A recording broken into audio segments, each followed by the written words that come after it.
If I say that seated rowing, this machine wasn't originally designed for training the latissimus dorsi, I bet a lot of people will criticize me again. If you really want to focus on training your lats, there are plenty of machines that are much more targeted than this one. Because when you do this movement, whether you're pulling toward your chest or your abdomen, when your arms are at the very front, the angle of shoulder flexion never exceeds 90 degrees. If you round your back to stretch the origin of the latissimus dorsi and then reach even further forward, although it's a bit better than sitting upright, your lats still aren't being fully stretched.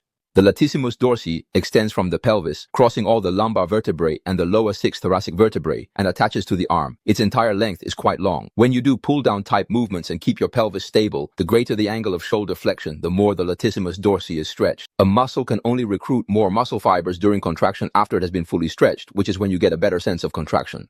So you can slightly tilt your pelvis backward, curve your thoracic spine a bit, and choose overhand, narrow, or underhand grips for pull-down type movements. Training the latissimus dorsi with pull-down movements is much more effective than seated rows, but you need to pay attention. When doing pull-down exercises for the lats, the main movement should be shoulder extension, not shoulder reduction, so you must always keep your elbows pointed downward.